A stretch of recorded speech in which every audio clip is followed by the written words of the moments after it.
What's up, everyone? It's the Interview Queen Alicia Toot here, and be sure to watch True Heel Heat.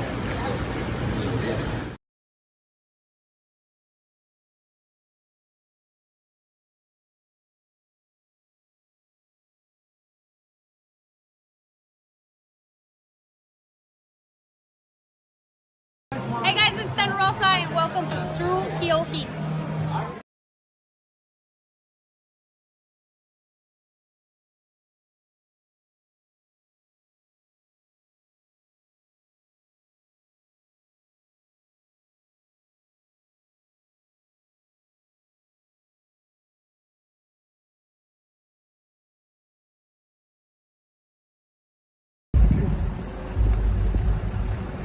Yo, what up? You know what it is. It's your boy AJ Francis reporting to you live from New York City, the birthplace of hip-hop. And I'm telling you that I'm only tuned in with True Heel Heat Wrestling. Holla at me.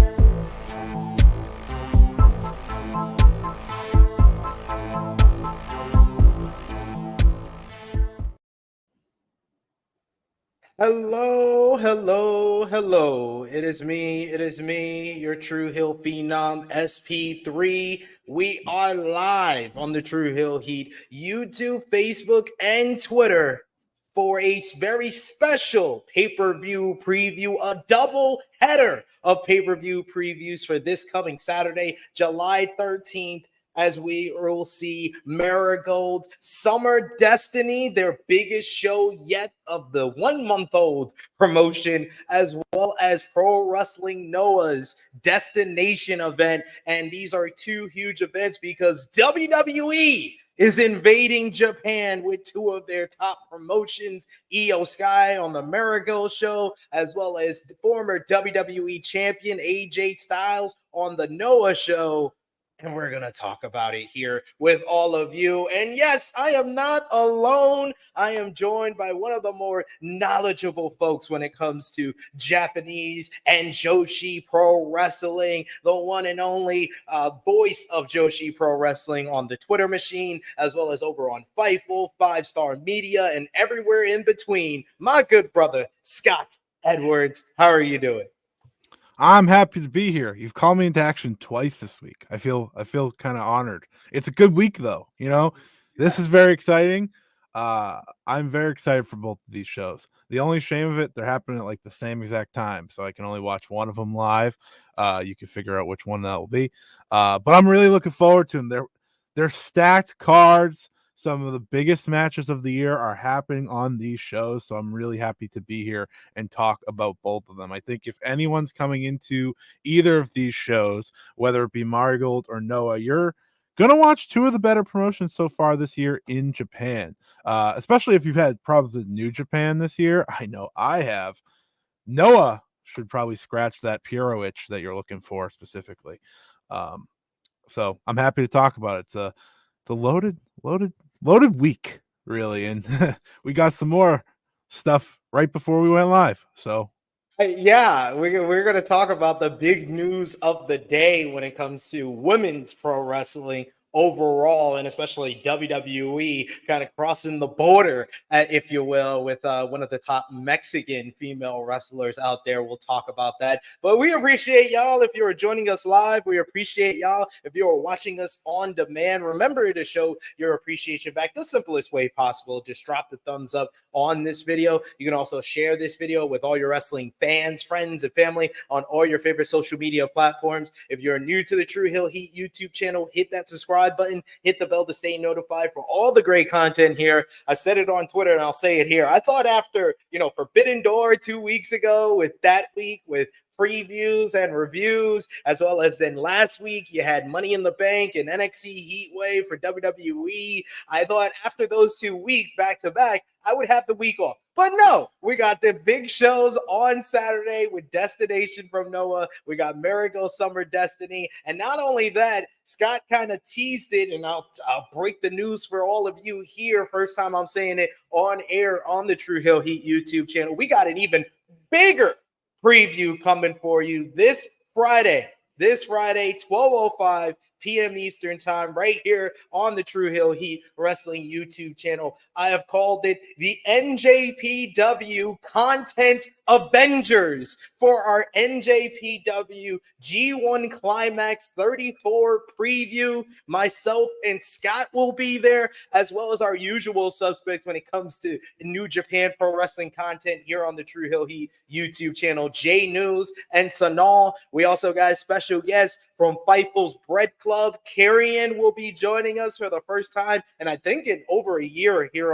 over on this channel. And not only that, we are going to prove that Scott Edwards and one of the faces of New Japan Pro Wrestling are two different people, because we're going to have him on the show, the voice of New Japan Pro Wrestling, lead commentator, English commentator, Walker Stewart will be joining us live. It's going to be kind of to preview this for Scott, and I know Scott's a sports fan as well. We are going to do the New Japan version of First Take. Playing the role. Well, no. Me playing the role of Stephen A. Smith that can actually talk to women and can actually talk to black women. And it's not as annoying. But I am known for my rants like Stephen A. So that is what the role I am playing. And we're going to do kind of a debate style with people different, opinions on what New Japan is doing, whether it be, the young stars qualifying for the qualifier tournament, whether it be who we think is going to win the A block and B block and the tournament overall. And Walker Stewart will be playing the role of Brian Windhorst. He's going to be, telling us of all these plans. Is it just the coincidence that we have Walker here and we're doing a G1 preview? But I'm very excited for Friday, probably our biggest pay-per-view preview of the week, and it's been a huge week for the True Hill Heat YouTube channel. So if you're with us live, of course, sound off in the live chat. We love to interact with all of you guys and hear your thoughts on this Saturday's big shows, as well as the big news of the day. We'll try to highlight as many of your comments as possible. But of course, if you're feeling generous, you want to give back to what we do here, you can send a super chat donation. Any dollar amount matters. It helps out the contributors that you see on screen with us here on the True Hill Heat YouTube channel. It helps the channel grow very further. We got one of our supporters right here, Vala B. He says, nice preview for the Fed affiliated Japan shows. Or as I like to, I've been saying my gimmick as of late, like Vala B says here, is I heard that Marigold is just a Japanese word for NXT Joshi, NXT Japan. I heard the English equivalent is NXT Japan, Scott. I don't know if you've heard. I feel attacked already on this show. Listen. You already have me feeling like I'm not prepared for Friday. You name all these New Japan people that cover that brand to the fullest so well, and then there's me. Like, it already feels wrong that that's happening. And then you call Marigold NXT. No. I did not expect this. I feel attacked. It's not like the person who's the founder and creator said that, Paul Levesque, he gave me the inspiration to make it possible. He gave me the push to make this whole he basically snitched on himself. If it matters, that interview is taken out of line. I read the whole thing. Thank you. So people thought that he said like to leave Stardom. Also, he was already leaving Stardom. Okay, that was whatever. I'm not doing this. I'm not. But what I will say is that I'm on the side of things that say WWE actually like learning how to work with people. So far, not a bad thing. I just watched Joe Hendry win a main event on NXT. What is happening? It's like, this is a weird world we live in now in pro wrestling where, Giulia is I think the weirdest free agent in the history of WWE, and that she's getting to run like an entire company essentially before going over. Yeah. But then they do things like they did today, where it's like, oh, there's WWE, where it's like, all right, But get out. you still got that in you. I'm glad. I am glad. I'm sorry. As a jaded wrestling fan that has had to kind of put my pinpoint on what's WWE and what's not WWE, I think today was confirmation that there's still a little bit of the old WWE in WWE. They still got spite in there. They still get a little anger. Yeah, I mean, listen. This weekend's huge for good reasons, I think. And we're going to talk about it through this show, that I hope to see more of wrestlers like IYO and like AJ. This isn't them sending like NXT wrestlers, right? Yeah. Shout out TNA. This is them sending the best of the best. And I think that's way more exciting to live in a world where, you know what, maybe one day I could see Gunther and Keno, for example, right? Like maybe that's possible in a Noah ring, not a WWE ring. I don't want to see that. Keno and WWE sounds really bad, actually. But like that is something that I will say is exciting. Do I expect maybe to get punched in the face eventually with something? I'm sure. But for now, I'm going to enjoy it. That's I want to enjoy it. This weekend's cool. Sorry, I like wrestling. God, so that's not acceptable in these parts anymore. Hey, no, it's always acceptable here on. Here on True Heel Heat, of course. Here on True Heel Heat, it's acceptable. Out there, man, no, it's not. You're gonna get a little bit of snark and sarcasm from me, at least. I feel attacked. All right. We'll virtual hug. We're giving you a virtual hug. It's all right. It's all right. It's gonna get worse from here. I can feel it. Well, we got Big Man Dog saying AJ was a bigger pick than I expected. I figured maybe Sheamus or something was the best case scenario. Yeah, it surprised a lot of people when AJ Styles was announced for the Noah show. What was your reaction to AJ being announced for the show? I expected Nakamura because it just felt classic, easy. AJ was the ultimate like, oh, hold on. Because to me, IYO is already huge. IYO, defended the WWE Women's Championship at WrestleMania this year. That was already gigantic. So I was like, we can't go 2 for 2 here, can we? And AJ Styles coming off the 2 match with Cody, that's almost as big as it gets, So it's exciting. I would have loved Sheamus, by the way. That would have been awesome. I hope that does happen.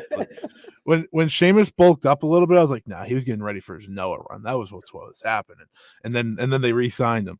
But I think it's pretty cool. I mean, wish he was facing someone else, but we'll get to that.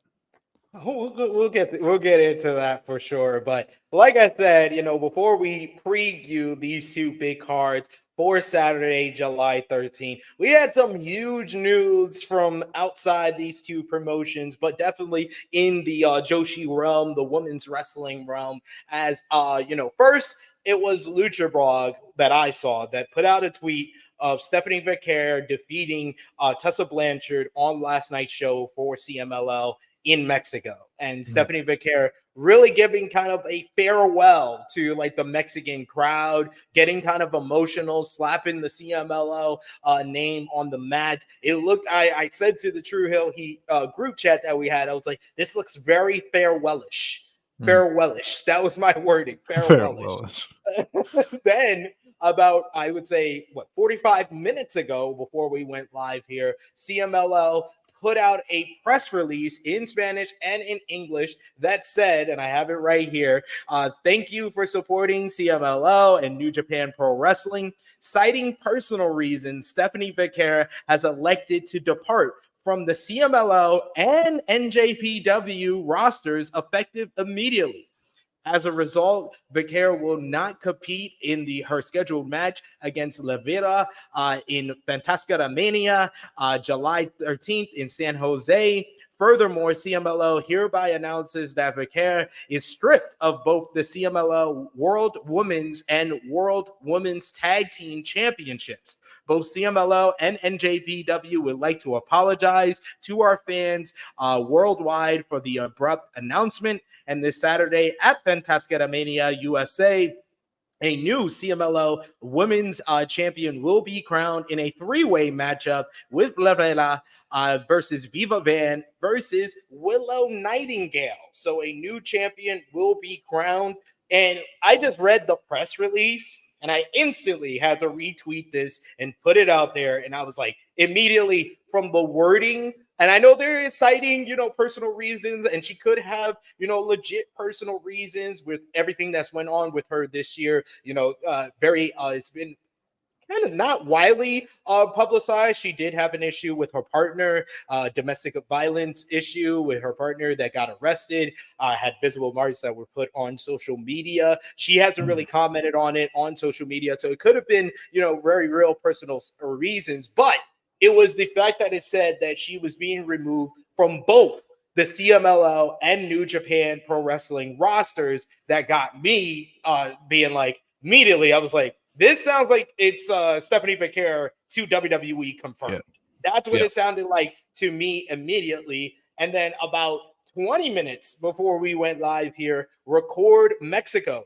who had the first report that said that WWE and AEW were interested in Viera after her fantastic performance against Mercedes Monet at Forbidden Door 2 weeks ago. They said that WWE and AEW were interested in giving her a big money contract. They reported today that Stephanie Viera is leaving CMLL for WWE, and she has signed a multi-year deal with the promotion, and it is probably going to be announced very soon. And in my eyes, they're pulling her from this event on July 13th in San Jose.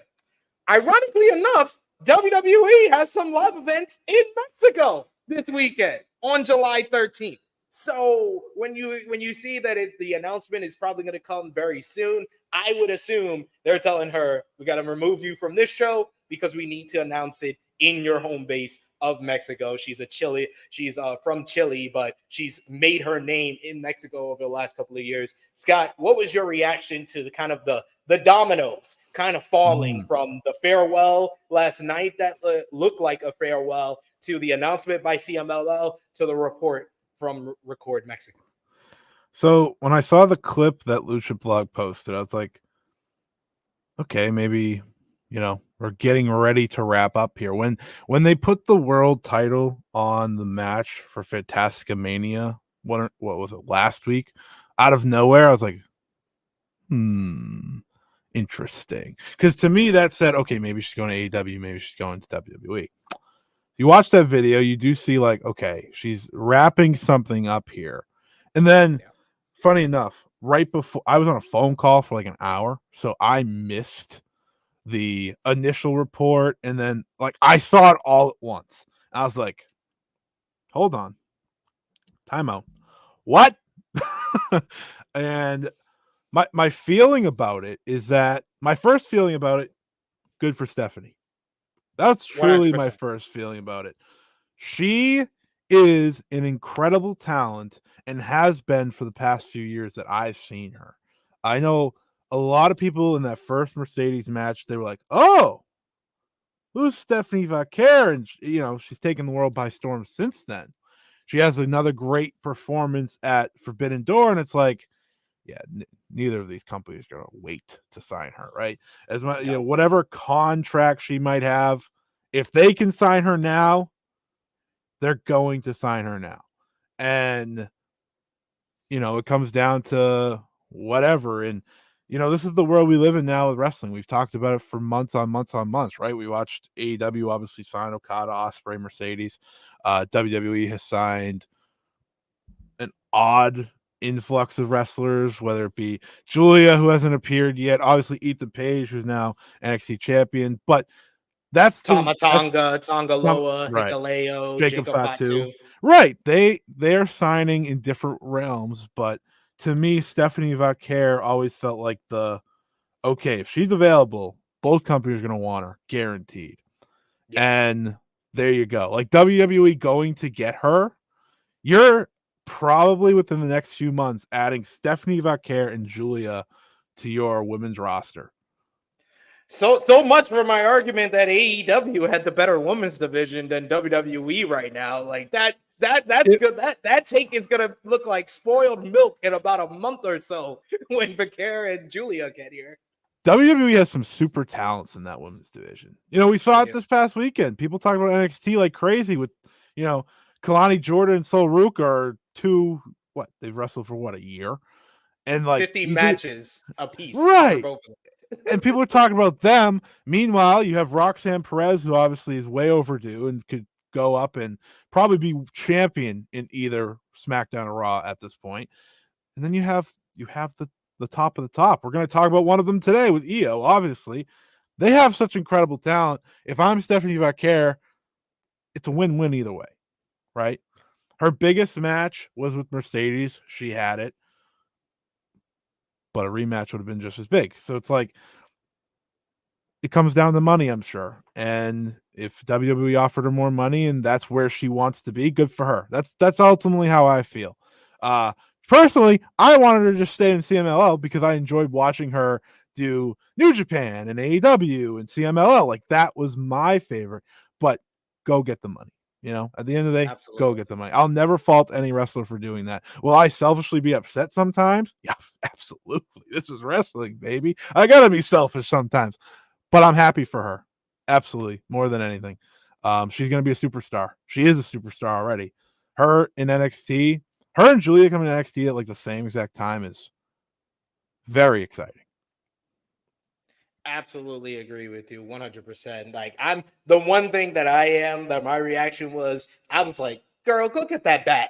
Whoever is giving you the bag, go get that bag. Absolutely. And you can't go wrong either way. Like, this is not the same AEW of a year ago where I'm like, she doesn't really have a lot of people that she can work with. You said, Mercedes was probably her biggest match because that was the match last year was the match that really put her on the map. And then this match here apparently got her a big money deal at Forbidden Door. So she's 2 for 2 as far as Mercedes Monet matches. And a third match would have, like you said, would have been even bigger now. Yeah. But she still had like Timeless Toni Storm and Thunder Rosa and Willow Nightingale.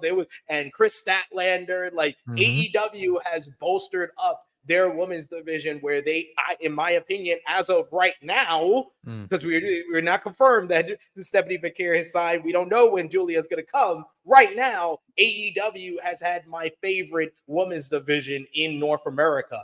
But the tide seems to be turning with, Giulia cleared to wrestle now. She'll be on the Marigold show. She's going to come to NXT eventually. I believe my prediction is that she'll make her debut on the premiere on CW. That seems like the best place to, have her come back, or even No Mercy, which is coming up in September. But now you're getting Stephanie Vaquer. Like, we were talking about it before we went live here. Like, the NXT women's division has a whole bunch of talent, but a lot of them have potential. Like you talked about Sol Ruka and Kalani Jordan, who had their best match to date at Heatwave, but they're still developing. There was parts of that just felt like two women just being athletic more than a wrestling matchup. They're still developing into the wrestlers that they're going to become. And then you have people like Lola Bites, who had her biggest match yet at Heatwave. She's still developing as well, and she has some pure talent. Jada Parker just had her best match to date with Michin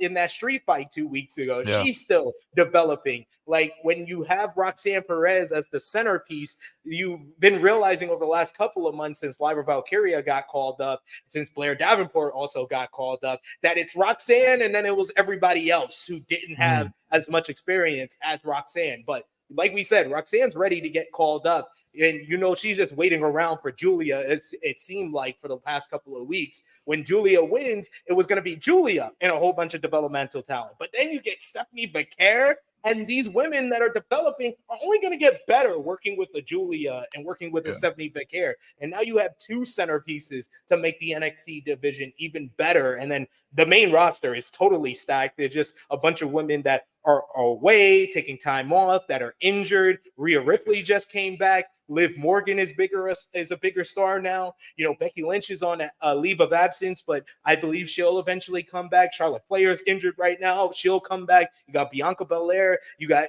Jade Cargill, who's still developing as well. But man, the WWE is going to be the best women's division by the end of the year. If they're getting a Stephanie Becker, I'm totally happy for her. She deserves all the money in the world. And if anything, the Forbidden Door matchup and the match last year with Mercedes Monet proved she is one of the best wrestlers in the world as far as females go, as far as regardless of gender. She's just an absolute star that stole the show. It was a better performer than Mercedes Monet, in my opinion, in that Forbidden Door matchup. And that's why New York fell in love with her. And that's the one thing WWE is always going to be big on. When New York loves you, WWE loves you. They used to be called New York. If you're for us old school wrestling fans, you know. So I'm just excited for what's to come for Stephanie Becker.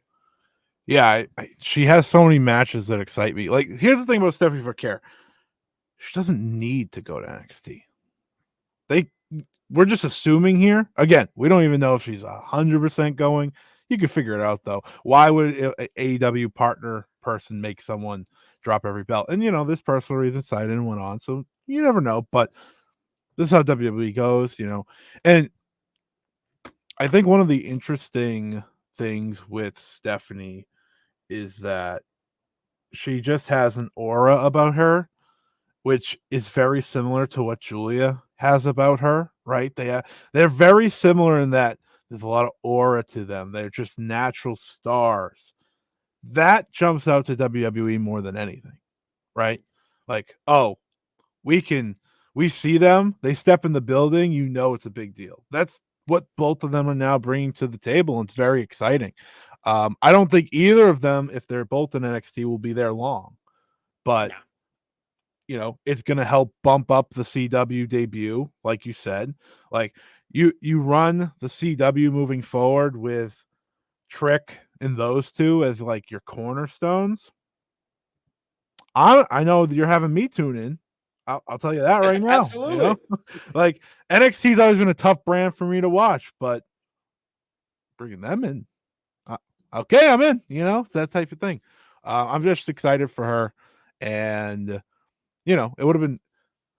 We missed out on some jokes though. Like, if AEW immediately signed her from another partner, we could have had so many more jokes.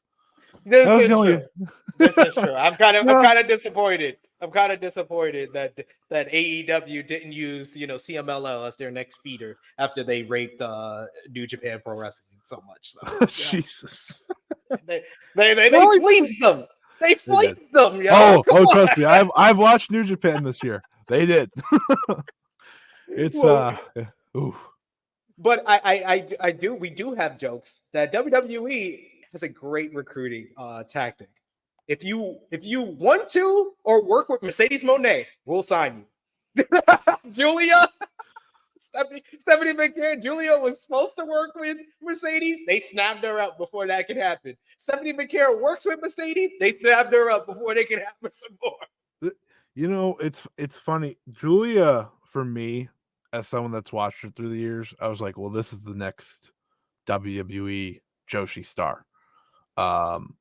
With Stephanie Becker, it's happened so quickly. But you look at the two matches with Mercedes, and you're like, that's what put her on the map for them specifically, especially the last one, right? Hey, Mercedes Monet, you know, she's pretty good. You know, if people don't like to say it, she's pretty good. She knows what she's doing. I'm just happy that this is where we are with this, because in terms of her making money, that's cool, right? I don't want WWE and AEW signing everyone. I actually hate that that's happening. I really do. It's my least favorite thing in the whole wide world. But I'm never going to get mad at a wrestler for getting the bag. So, absolutely agree. And Bell, you can already see Stephanie Becker versus Giulia. It happened in Stardom in March, so it won't be as awkward. We'll be on the same team this time.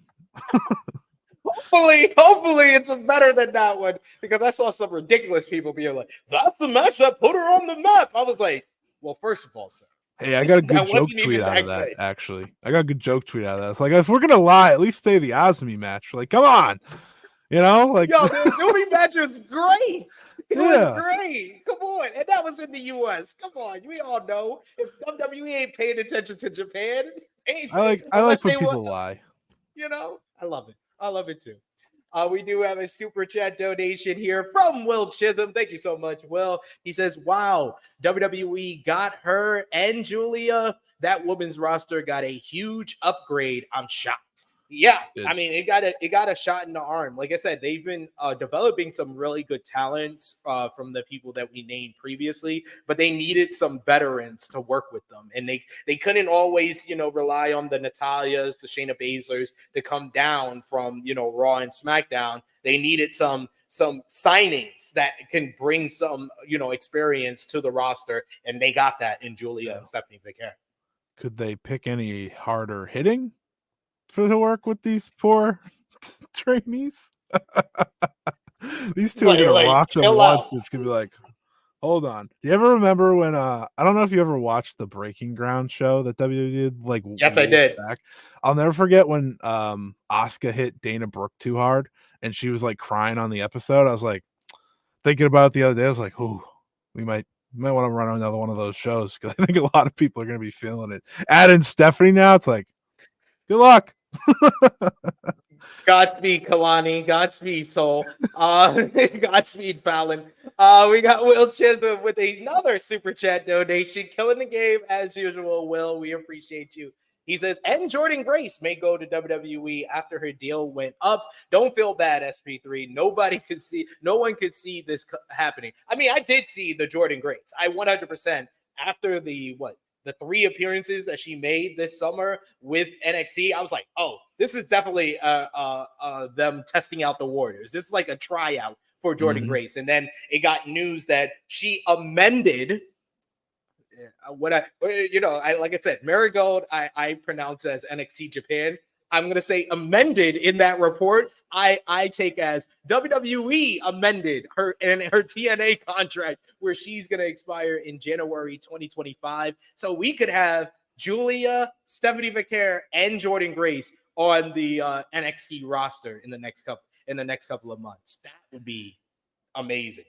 What do you think about Jordan Grace potentially coming into WWE as well? I would think that if you have 3 of them, one of them has to get the immediate call up to the main roster.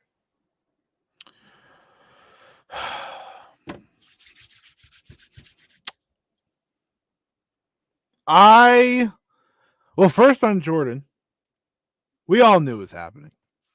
And here's the thing about Jordan Grace. You look at her, right? She's she's a bodybuilder, I think. Yes, currently. Right? Yeah, she does bodybuilding, yeah. That just screams someone that, like WWE would want in their roster. And she's so good, too. It's like Jordan Grace is awesome, right? Jordan Grace is a big fish in a small pond. Then whenever that contract came up, it was going to happen. And WWE just, makes sense. That Jordan Grace kind of has started all this. If you think about it, right? She has started this wrestlers either going to WWE from another company and working there, or WWE sending out talent. It's only natural. I don't understand the contract thing. I have no idea what happened. But good for her, especially after how weird TNA has been this year in terms of backstage stuff. So happy for her. And you would think if they sign her, you just put her on the main roster. There's no reason to have this woman in NXT, right? No reason at all. I would put her right there. Listen, if we can put Tongaloa on the main roster, we can put anyone on the main roster. And that's working out well, right, guys? Not like I tried to warn you all on this channel that Tongaloa was among the worst performers in New Japan. It's not like he's botched 2 of his biggest spots. He's real bad. I know he has some people said he was knocked loopy or something, but he wasn't the first time. I don't remember what we're talking about anymore. Tongaloa took me off the. Oh man, That signing was the most that was the biggest win for New Japan all year. Losing him. The biggest net positive was a loss. Yeah, it was. I mean, I'm sorry. Did you want to see him in the play-in tournament? No. I literally when they named him the infamous Talk Aloha, I was like, I literally been making jokes like it's infamous for all the wrong reasons. Man, they make some weird signings, but hey, they got some home runs coming up at least. Yes. What were we even talking about? They had the big ones. Jordan Grace. We were talking about Jordan Grace, but I agree with you. Jordan Grace is a type of talent that I feel like her NXT run was what we saw this summer. You can just do that and then call her directly up to the main roster. She made her debut in WWE in the Royal Rumble. I can realistically see her debuting officially in WWE in next year's Royal Rumble. Oh, for sure. She has a lot of matches that interest me as well. If you in a year signed, and again, I hate that the top companies in the world could sign everyone, but this is the world we live in. I guess it's better than one company signing everyone, which we dealt with for a long time. 20 years. But if in a year span you add to your women's division Jordan Grace, Giulia, and Stephanie Vaquer, it's pretty good. That's pretty good. WWE with this Stephanie Vaquer one, and then potentially, Jordan Grace in January, they have swung it around. Like it felt like the first 3 months of the year that AEW had won the bidding war for free agents, signing Ospreay, Okada, and Mercedes Monet, and now WWE is turning it around with the likes of Jacob Fatu has been an instant positive to WWE and the Bloodline storyline. And then you got Giulia coming in very shortly here. And now Stephanie Vaquer. This is them swinging that pendulum a bit and making it either even or they are winning the bidding war for free agents right now. Yeah. I always thought Jacob Fatu was a big miss by AEW. I always thought he added something they just didn't have. And no one has, to be fair. He's a special talent.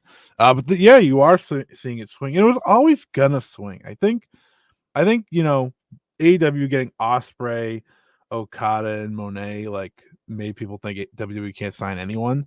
No, they can. They just they weren't willing to bid as much for those three. And the thing about WWE, fortunately or unfortunately now, however you look at it, if you're a fan of them or not, they're going to be so hot for the next 18 months. They have a John Cena tour to push them through 2025. Yeah. They've been like this for the past, year and a half. It's just going to keep going. It's not fair. It's just the way it is, and they don't. I don't see when this is gonna stop. Like they're just going to new heights. They're going to Netflix in January. Like The Rock's gonna be back in January. Like it's only gonna get bigger and bigger and hotter for WWE. Like I feel bad for AEW that they have to they got to get settled in at number 2 for quite some time now. Yeah, and listen. That's okay. It's not a bad thing to be number 2. I think it's the problem with social media these days. People act like it's a bad thing to be number 2. It's not.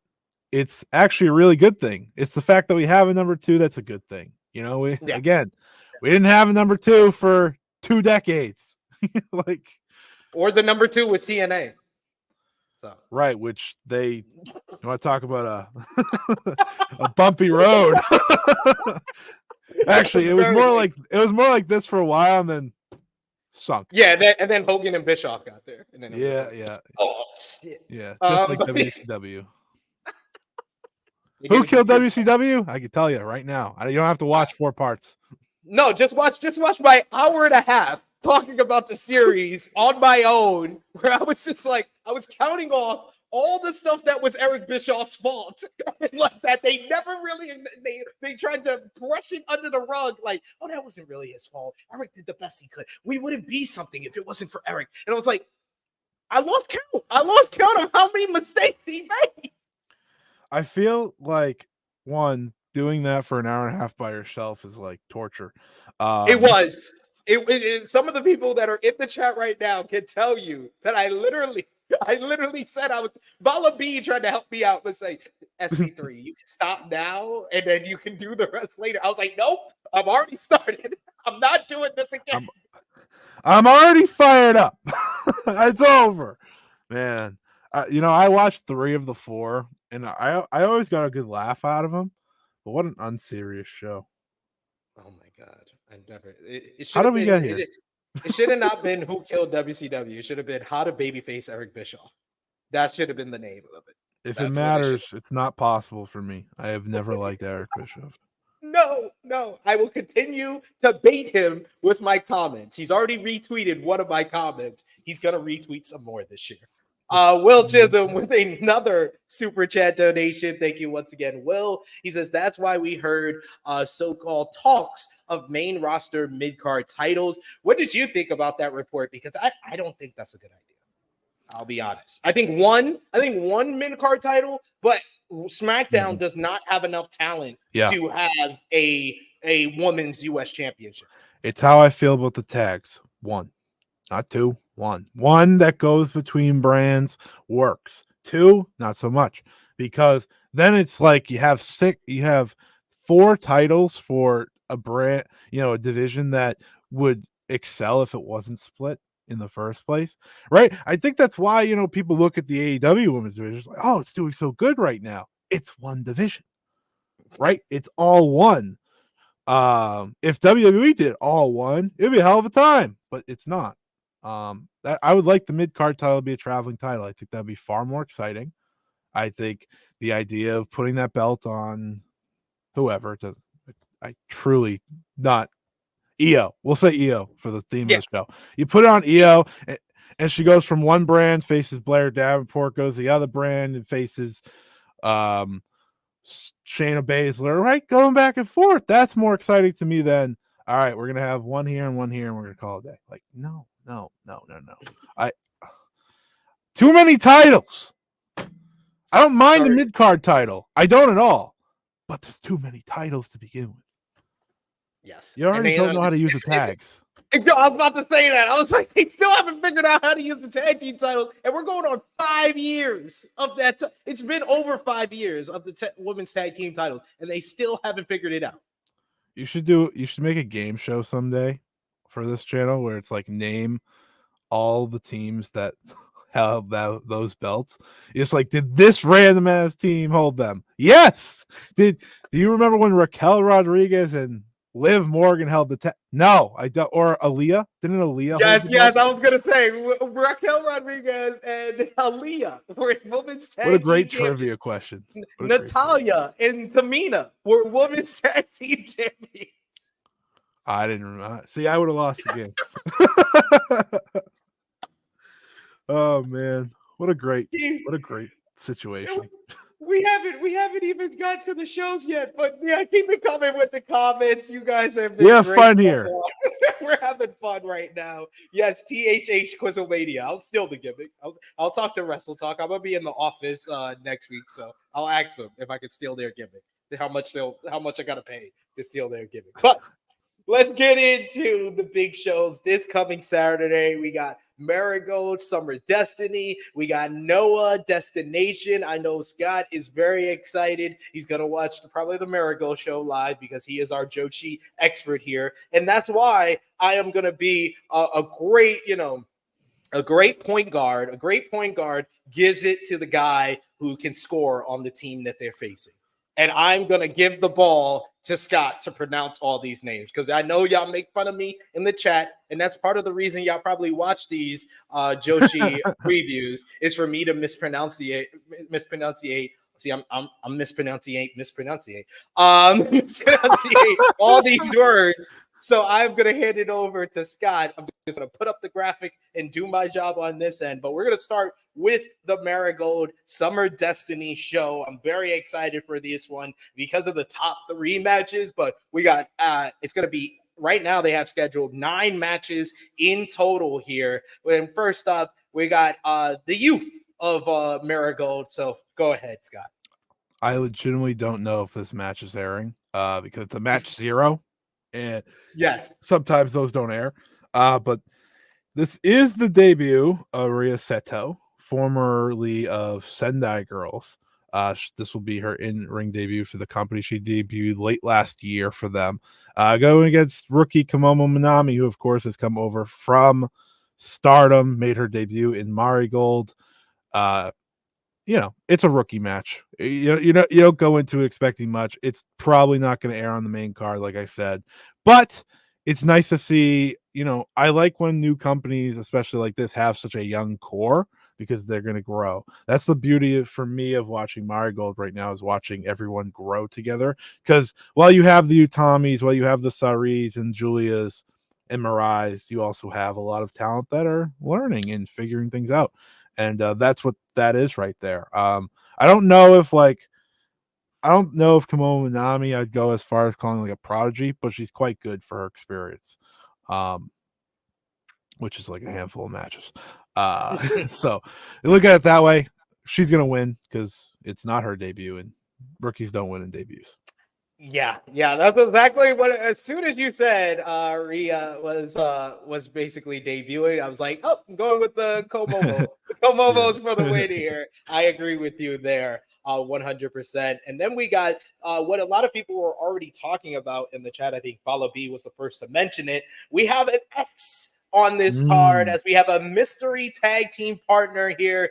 Go ahead, Scott. Yeah, so this is Koki Amare and Shika Goto of the Twin Tower tag team. They're going against Victoria Yuzuki and X. Victoria Yuzuki is amazing. This is a prodigy. If I said this when it was announced who was leaving Stardom from Marigold off the rip, she's almost as big a get as Utami was. Giulia was, we know where Giulia's going, so I didn't really consider her in the conversation. She was as big a get as any because she's 19 years old and looks to be the next great Joshi wrestler, and she's only showed that so far. X, I'm sorry to maybe the people in the chat, you're not getting someone from WWE or something. Like, you're not getting something like that out of the blue. Recently, this is who I expect to be X. Recently, Minoru Tanaka's daughter, Kazuna Tanaka, left Pro Wrestling Wave. So she debuted last year. Everyone knows I'm assuming everyone knows who Minoru Tanaka is. Yes. I do. You do. That's good enough. But she left. She got announced the same day that this match got announced as leaving Pro Wrestling Wave. You put the mat together. Seems like she's going there. She is a very talented rookie. And when you get more rookies for your roster to build up the future, it's very exciting. And you put her with Victoria Yuzuki, I think that's even more exciting. They're probably going to come up short here because they're going with the Twin Towers as potentially their first tag champions. But it should be a good effort. Victoria Yuzuki wants to beat the out of both of these women. Oh, this is True Heel Heat, man. You can say whatever. Oh, yeah, I always forget. Yeah. I always try to be nice on some shows, and then I forget you're like me. You're like my show. You can say what the hell you want. Yeah, she wants to beat the fuck out of both of them, and it's great. It's great. And Kazuna is someone that I'm very excited to see, because she comes from wrestling. It's in her blood. It's something she very much wants to do. She showed a lot of promise. So putting those two together will be a lot of fun. But yeah, it'll be the tall team. Koki Amare specifically has not lost yet. So okay, so that's a lot. So the Twin Towers, are the favorites, but I love me some Victoria Yuzuki. I think she's so talented. The first time I saw her, I was just like, she's kind of has shades of Saya Kamatani to me. I think that she has that type of in-ring work. Probably not as much of a high flyer as Saya is, but definitely the hard-hitting style. Very, very much into what I saw from her. I think it was one of the Marigold shows that I was able to see her. So I'm gonna go with her and the mystery partner because you get the mystery partner some buzz.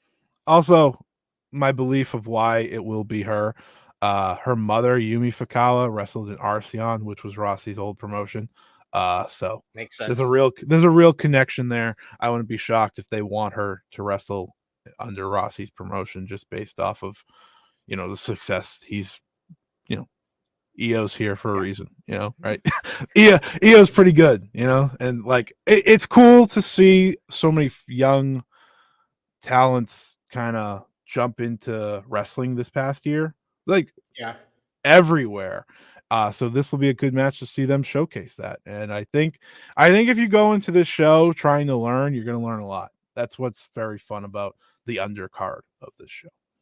Yeah, and I'm somebody that a lot of people in the chat and on other platforms have said I've seen all the wrestling and I know of all the wrestling. This for me is the most fun. Like we did when we did our preview for Stardom All-Star Grand Queendom. There was a bunch of talent that I didn't know of prior to that, and getting into Stardom in 2020 and then 2021, getting more familiar with stuff, and that's why I'm a huge fan of Mina Shirakawa, because she was like the first one story-wise after she got the broken face and then came back a better wrestler, got me into her as a character, and now we see the heights that she's getting. So that's why we do these previews, guys, is for you to get familiar with it, to want to see the cards and learn of these new wrestlers. So then when they're getting buzz in the US or getting opportunities in the US, of them and be like, hey, I remember them. I became a fan of them by watching this show. You can call back to it as well. But we got more tag team action here, Scott, as we're going to have some ladies that I do know of from the U.S. independent scene on the right-hand side. But go ahead, Scott.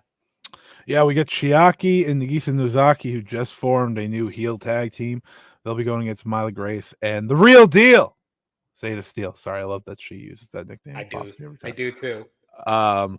So Chiaki and Nozaki are winning. I will not make this a long conversation. They are the tag team being built up. I'm sure both the Mila and Zeta have been over for about 2 months now. Usually it's a 3-month tour, so I'm sure one of them will be heading back. I don't think Zeta's won yet, so tough. Mila's won because of Bozilla. so it helps, which I can't wait to talk about Bozilla. Yes, but the heels are kind of forming. I would like to see Zeta actually join them, because Zeta's a very good heel. Zeta has gotten really over because she's very funny. She's just a funny. I watch Zeta Steel and I think, okay, well, WWE or AEW is going to sign her after this. That's what I think, truthfully. She's a real talent. She's only 20 years old. I know she's done MLW already. It feels like it's a matter of time for her. But Chiaki and Nozaki, those are your heel core talents for this promotion, which is great, because Chiaki in the first interview she was introduced said, I want to be a Rudo, specifically a Rudo, not a heel. I want to be, and I was like, interesting. And Nozaki's the veteran, so she's not gonna lose. Veterans don't lose, kind of thing. No. I really want to go for Zeta Steel, because I went to the MLW event in New York. I think this was back in February, because it was right before I went out to North Carolina for Revolution, and I went to MLW the night before I left, and I saw her, and I forget who she was with, but they were doing a Barbie and Ken gimmick in MLW, and I was just like, yeah, she's got it. She's got the charisma. Yeah. She's able to pull this off. She's making him better. It's not like the Barbie movie where I thought that Ryan Gosling kind of stole the show. The Barbie here is stealing the show, Zeta Steel. Yeah. So I was very much into her, and I would love for this big event to be her opportunity to get her first win. But I agree with you. The veterans, and especially you're saying their heels of Chiaki and Nozaki. Yes. Nozaki, correct. See, if I listen to Scott enough times, I will get these names right on the first try, folks. But I'm gonna go with the heels of Chiaki and Nozaki. I'm gonna agree with you there. Then we got a singles matchup here, as we're gonna have two women that I have been seeing on the Marigold shows as of late for the super flyweight title. Scott. This match is your first great match of the show. Cheap plug. If you want to learn more about Misa Matsui, head over to Fightful.com. Released an interview with her yesterday. Very honest and open. Very likable wrestler. They did note on the second Korakuen show that they did that she is one of the most popular wrestlers. She's selling the most in merch. I don't know if anyone knows this here. Like they have like numbers, so like they're kind of like jerseys, which is kind of cool. That's their Oh, merch. nice. And she's selling a lot of them. She's number 33 for anyone that wants to know. But she is in the role, to me, if you follow Stardom, she is in the role of like a Natsupoi. She is going to be this underdog baby face that everyone gets behind. So with that, what is the money move? She has to chase this title. And Natsumi Shizuki, former tag team champions with Kairi Sane once upon a time, way back, like a decade ago. So she debuted in Stardom way back at the beginning, retired for like 5-6 years. They always do this. There's so many stories of these women retiring early and then coming back years later. Yeah, she retired. She came back for Actress Girls. Now she's here. She's great. She's a great veteran for this roster. I think you give her the title first, let her establish the title, and in a few months' time, Misa gets herself back to the belt, and it's a great story to tell. But man, I would love to see Misa win. But Shizuki's great. This should be a really good match. This is kind of like a high-speed title match. That's what the Superfly title's for. They haven't fully established it yet because we haven't seen it. This is first champion. Spoiler alert. But it should be good. And if you like that style, if you like the style that Azumi wrestles, if you like the style Natsupoi wrestles, this is a good match for you. I'm gonna go different from you. You're all right. Most of the time, baby faces have to chase, but I feel I did like your interview. I did catch a bit of it on Fightful with Matsui. Am I saying that right? Matsui. Like Hideki Matsui, if you watched baseball back in the day. Misa Matsui, I really like her, and I agree with the comparison to Natsupoi. And I think that the one issue that I've been having with Stardom is that they're taking too long to crown Natsupoi. Natsupoi is one of the best. Like a year too long. Way too long. Like, she should have been the one to dethrone Sorry for the Wonder of Stardom Championship. I know they're probably going to put it back on Sorry to have that matchup, but it's way too long of Natsupoi. So I think that Marigold is not going to make the same mistakes as Stardom, and that you should put the title on her. It's a new title. You want to establish it, and I think her style fits in with what they want to accomplish here. I wouldn't be surprised if Shozaki got the win, but I'm going to go with the underdog here of Matsui. Yeah, I listen, I prefer if she wins, not because I have anything against Natsumi Shizuki. I love her. I just think Matsui is so popular right now. Why not you grab onto it? But there's always the conversation, can we make her more popular by the time she wins, right? She's only been here for a month and a half, but she loves pro wrestling. The best thing she did was at the opening interview or like opening show, she's like, yeah, I got like 15 more years left in me already. I was like, all right, she's committed. All right, I'm behind her, type thing. But yeah, this should be a really good match, and I think it's one that a lot of fans, you'll make a new favorite from this match. 100% agree with you there. And I am looking forward to this matchup. I agree. It has the potential to be like the first great match on this card. Big Man Dog saying, and for some comments I saw online, flyweight is an actual weight class in women's combat sports. Yes, because, Rossi always gets bad plug when it comes to his treatment and wording for women. So I guess that's probably the comments he saw, because I did see. I think it's just called. I think Wrestling Universe wrote the wrong thing. I think it's just the Superfly Championship. Superfly. Okay. That makes sense. There's no weight part into it, but they wrote that, and I can see why people would run with it. Wrestling Universe is using they make those graphics. And then Marigold makes other graphics, so you can always tell which is which. And tough. Then we got some multi-woman action here. Scott, I already know Nene Takahashi from her time in Stardom, but there's a lot of women with some great history in the Joshi world. So go ahead. This is passion time, folks. Get ready to learn some passion, buddy. Nanai Takahashi, Nao Ishikawa, and Mai Sakurai. Nanai and Nao have become a duo. Now couldn't buy a win. That became her gimmick. She is an underdog that people just want to see win. She couldn't get a win. What does she do? She teams up with Nanai. We all love Nanai. Some people don't like Nanai, and they're wrong. And they are going against Nori and Joshi legends, Shinobu Kandori and Takako Inoue. If you've ever seen Shinobu Kandori, one of the most intimidating wrestlers ever. Her match with Akira Hokuto is one of the all-time greats. She's terrifying in all the right ways. This match is going to be very physical. And poor Nao Ishikawa, that's the person I'm looking at in this match. She is going to probably get very hurt from Shinobu Kandori.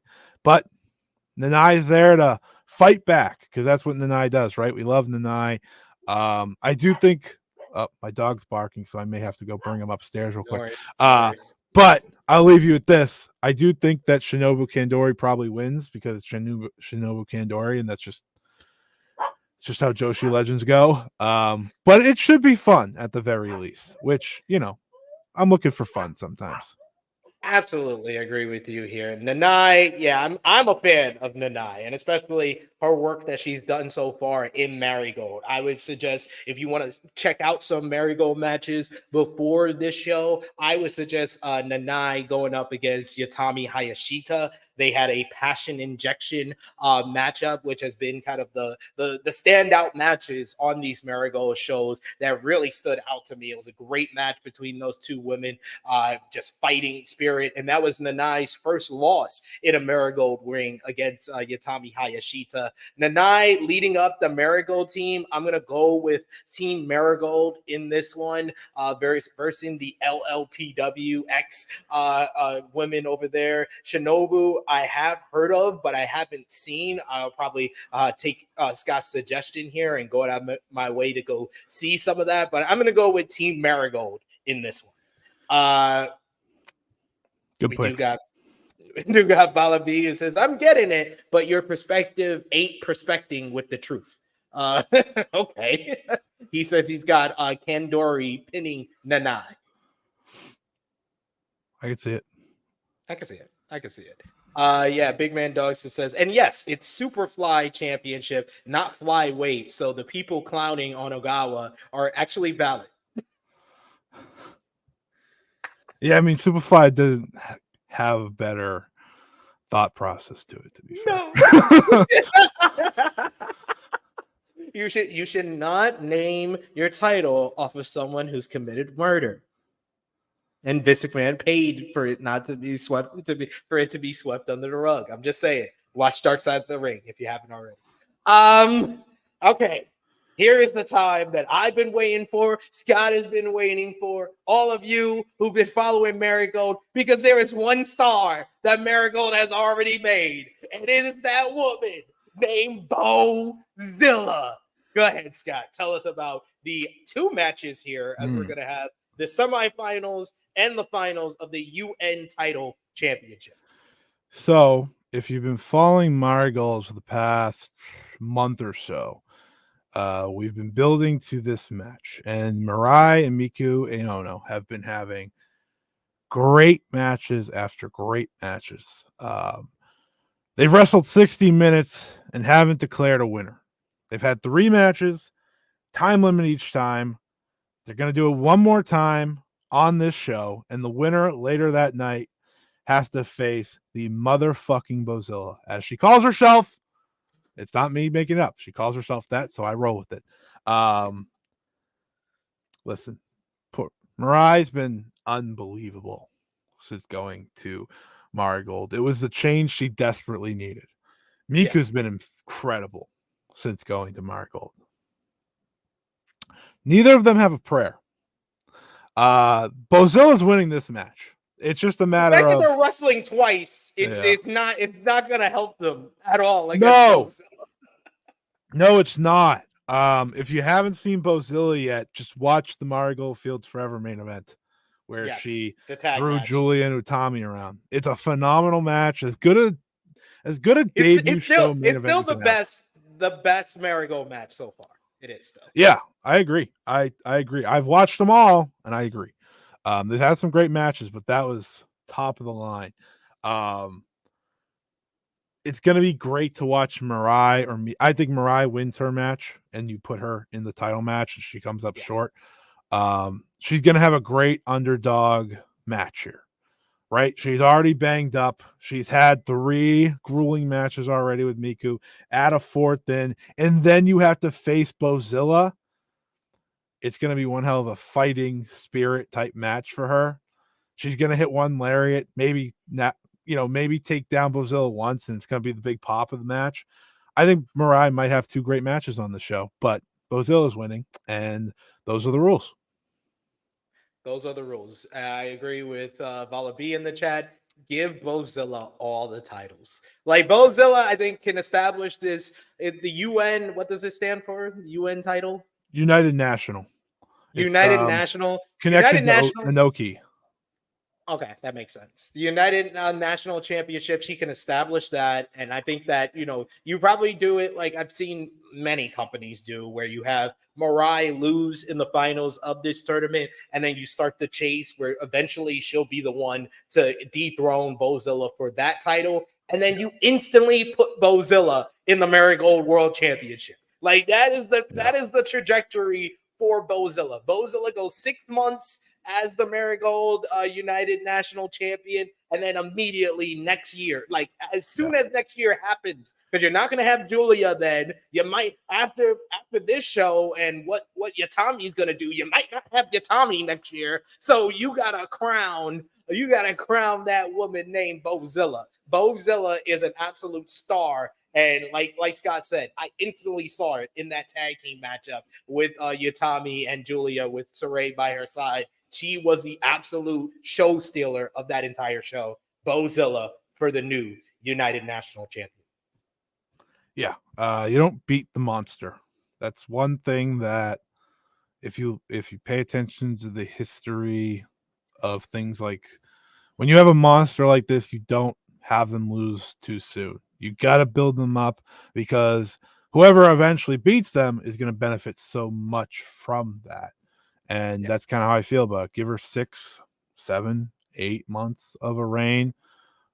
Probably have some great matches in there. The fact that she's having good matches already is terrifying, because she had like 40 matches to her name before this. People will talk about like all these wrestlers and who might get signed from whatever promotions. I think Bozilla is more likely to be signed. Got an invasion. You want to say hi? What's this? That's Scott. You say hi, Scott? Hi, Scott. Hello. What's in the sandwich? You got this. This is a sandwich for him too? Yeah. Oh, that's nice. Oh, thank you. That's so nice. That's so nice.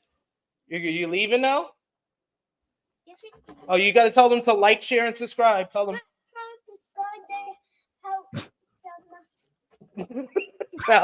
to help me. Yes. I appreciate it. The sandwich looks like it has barbecue sauce, mayonnaise, but no meat in it. So that's my daughter. That's Harlem. Harlem special. I'll put this. I don't remember what I was saying. That was good. That was big pop though. Yes, always a big pop in the chat. Hi Harlem Heat. She says send a super chat too. But yes. We were talking about Bozilla, I believe. Oh yeah. I think she's more likely to be signed than any wrestler in any Japanese promotion right now. I think one of a kind, you go get her. I think she's going to be there for a good year or so, and WWE and AEW will come calling. We saw what happened. Well, we think WWE we saw will what come with Megan coming. Bayne. To be fair, we thought we knew something with Megan Bayne, but what do I know? Yeah. But it worked, right? Megan Bayne is in that vortex of people that they said signed to AEW with Camille and Motor City Machine Shut Gun. up, Camille. I saw she's wrestling some indie soon. Yes. What are we doing, huh? Maybe that's what... No, I'm not going to say it. Maybe that's why Stephanie McCarron didn't sign, huh? I know where you're going. Just makes you think, like you can't just get Like at this point, just put Camille in like a squash match on Rampage. Like just do something. For real, like damn. To make it Bane lacking was even more shocking to me because she had so much hype when she came back. Yeah, and then poof. And she literally went like the same trajectory as Mariah May, so it was just like, oh, that makes sense. You had the kind of the person who looks like a diva but hits hard like most Joshi wrestlers, and then you got the monster, and then you're bringing over to AEW. It made a whole world of sense, and nothing's happened. Nothing. And I love dogs. The Monet Machine Guns. It's just a totally weird story. It's totally weird to me. I'll say this: if AEW manages to fumble the bag of the Motor City Machine Guns, that's the biggest layup signing I've ever seen for a company. Well, not ever, but like in a long time. AEW, it might be the biggest layup because this was like them checking all the boxes. Hey, we got one of the greatest Japanese wrestlers of all time, Okada. We got one of the greatest female wrestlers of all time, Mercedes Monet. We got one of the greatest singles wrestlers in the world today, Will Ospreay, and we're getting one of the greatest tag teams of all time, the Machine Guns. It felt like they hit the four spot, the Mount Rushmore of free agents, and the Machine Guns. The report was in April for BodySlam.net, and then PWN, which I will put my hands up. I said this to my friends earlier today. Put my hands up. Not the most reliable source. I haven't heard of them breaking a bunch of news, but they did report this past weekend that the Machine Guns were in talks with WWE. Then you had Alex Shelley put out the post that said he was finishing up with his independent dates, and that made a lot of people. You had Tommaso Ciampa post a picture of the Machine Guns. So, and like with the Machine Guns, like in AEW, you could see their ceiling being the best tag team in AEW World Tag Team Champions. In WWE, though, I don't see them going on Raw or SmackDown. I see their ceiling being NXT Tag Team Champions and putting over some of these young tag teams.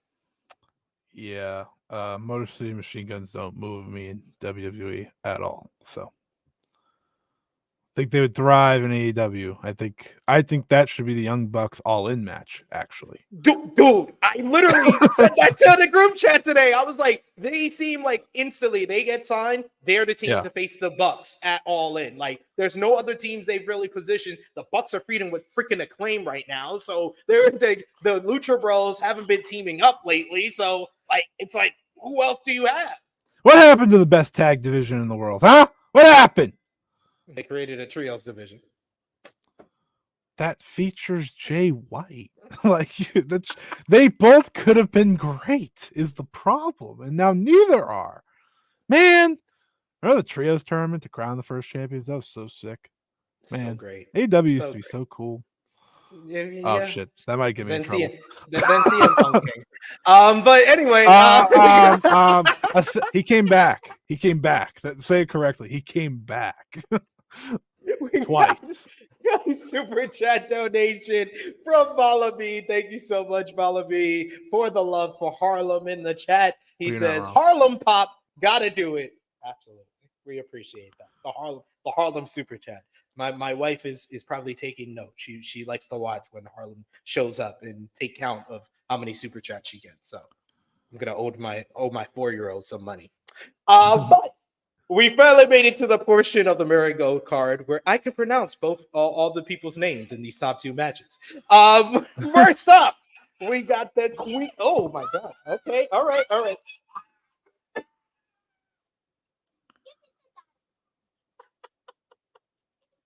Oh, you got me a drink too? That's so nice of you. What is the drink?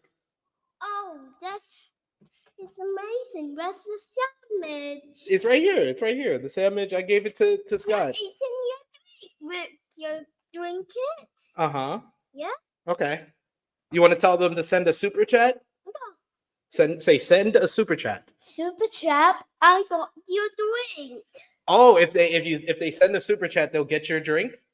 Yeah, you got a drink and your sandwich. Oh, you're so nice. Thank you. Thank you so much, Harlem. Thank you. Appreciate you. Oh, bye everyone, she says. We have I fun. love here. that. I'll mail y'all the drink. Oh my god, what is that?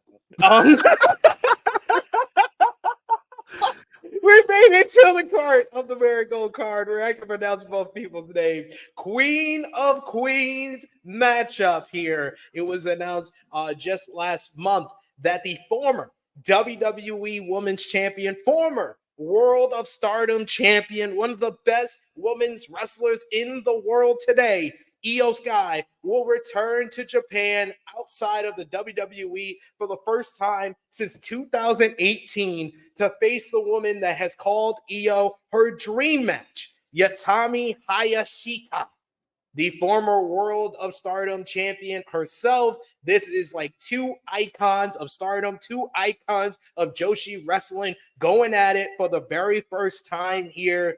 What was your reaction to this match being announced, Scott? And who do you have coming up this Saturday?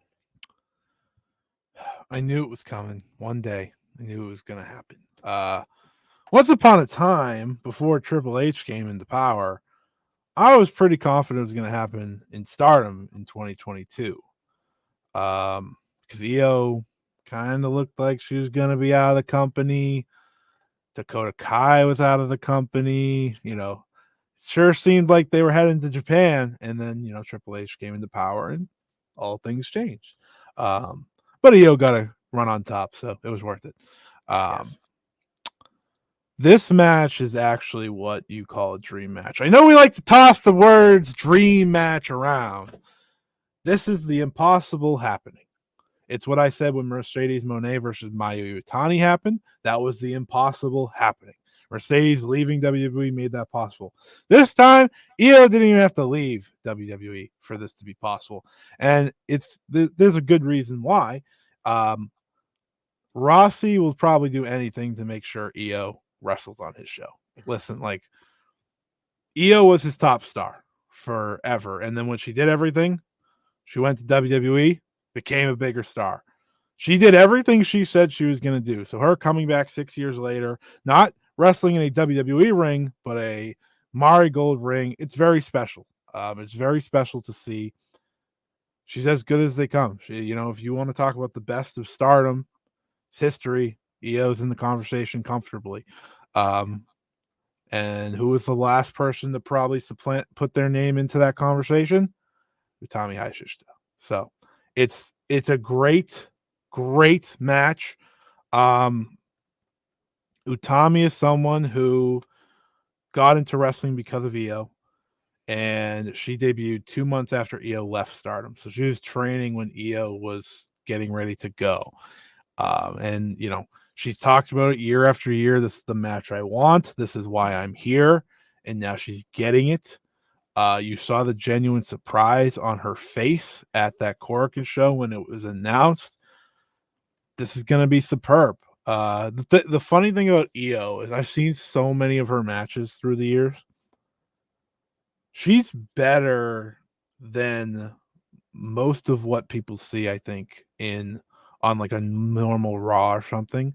She has so many levels that she doesn't need to go to in America because she's just that good. You watch that Io versus Bayley match, and that was the closest I think we've gone to Io Stardom Io in a long time.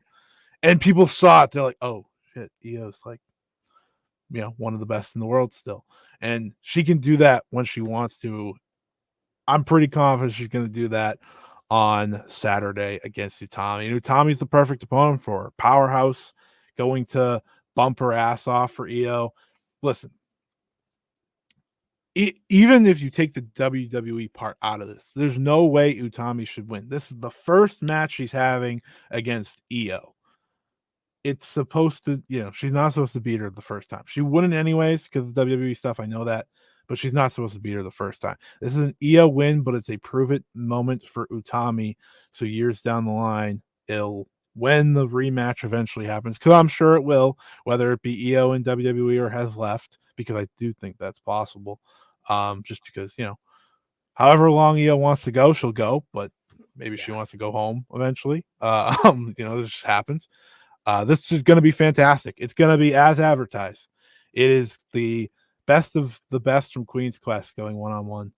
It's very cool. It's very emotional for Utami. It's as good of a top match you can get for your first Sumo Hall show as well. And it's not even the 100%. main event.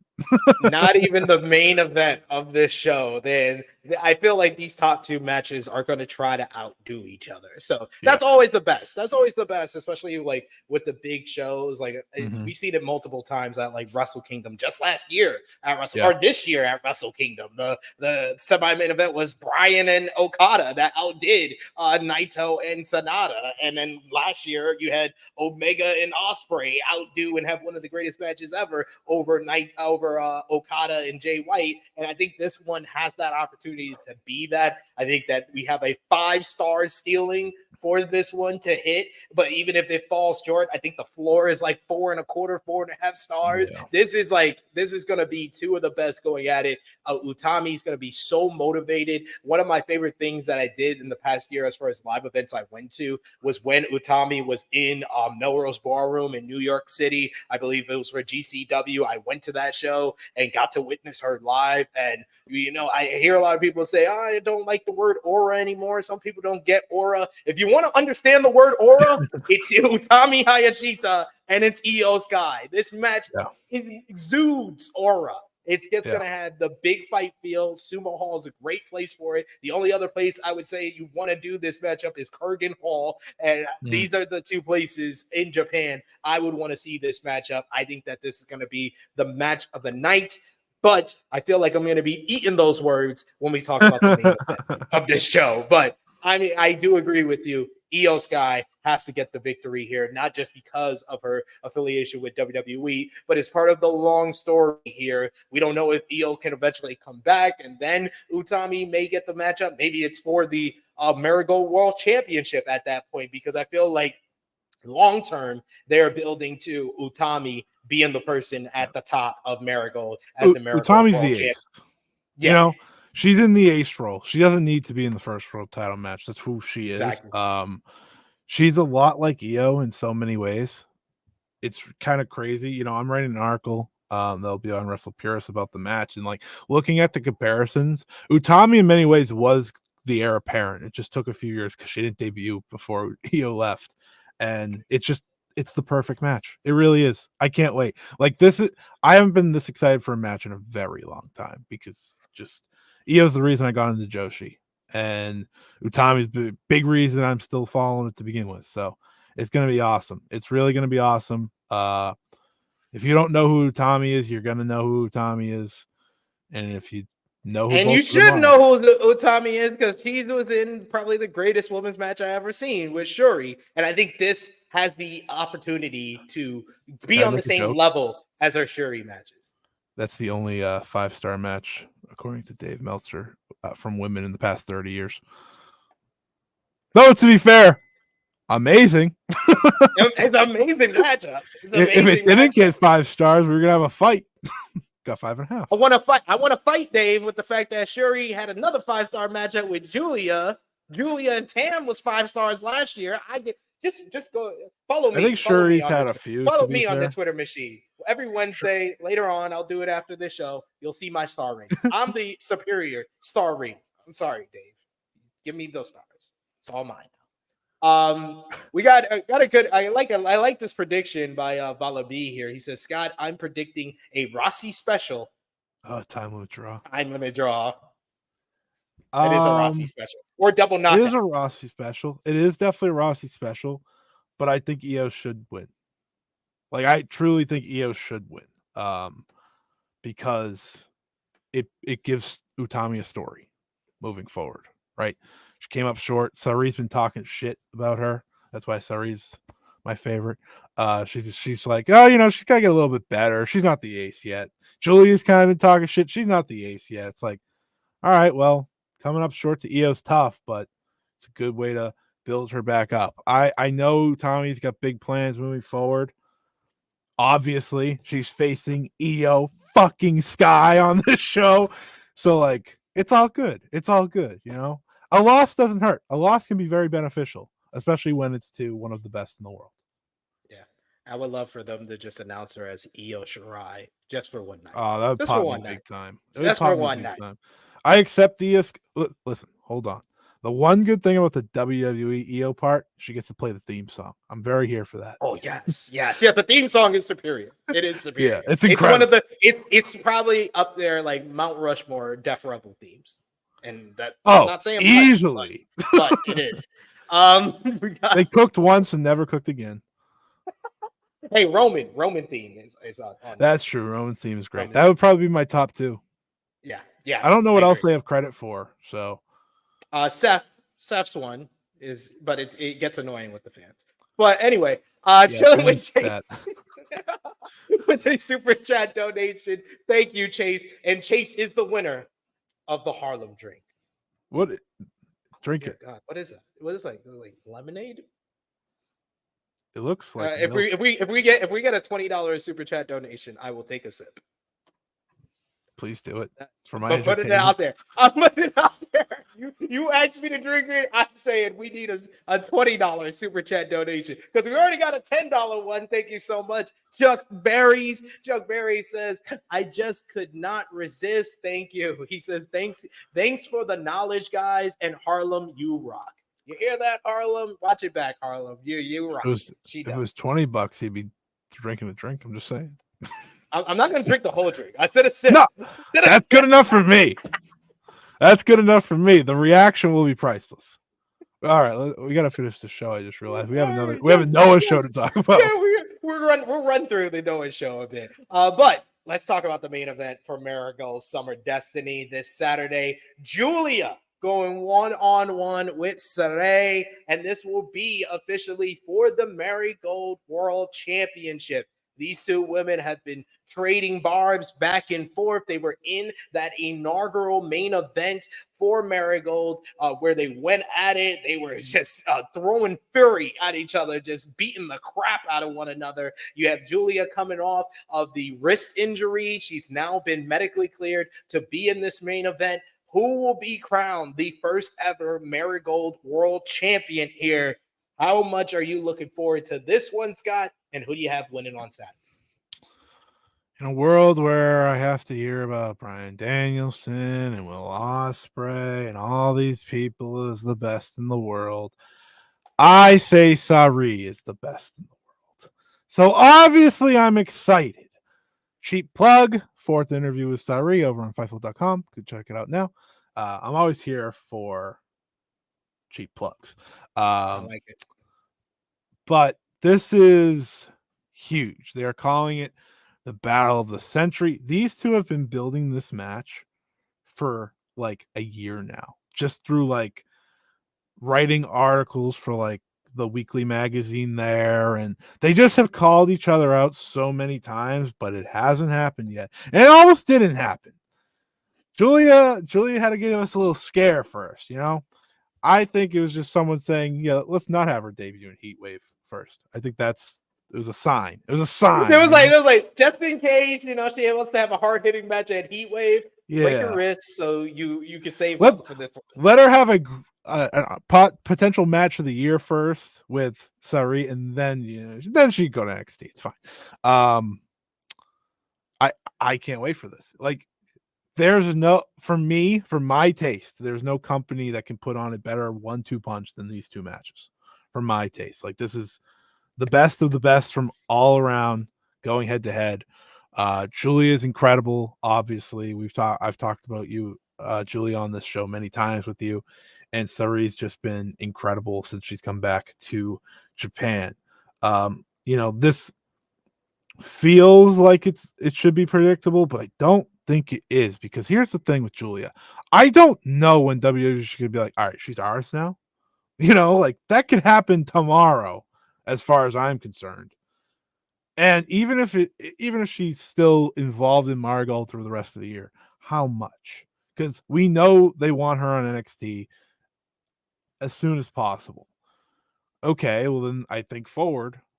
How do you beat her ever after that? If she's NXT Women's Champion, how are you ever going to beat her? You have to get that signed off on. Sarai is someone that has called herself the Ace of Marigold. Sarai is someone that has isn't signed to the company, but she's working all the big shows, right? She's worked every big show. She is someone that has taken on the idea of I'm going to put in the work to help everyone around me. And she's in that way created many big matches with the rest of the roster. Calling yourself the ace of a company you are not signed to pisses off a lot of people in a good way. That match with Utami, that's the next big money match of Marigold. I've been back and forth on who will win. You know, I think the idea of just getting Giulia on the lineage, right, inaugural champion, then she moves on, is tempting. But I think long term safety, long term we can book Sari makes more sense.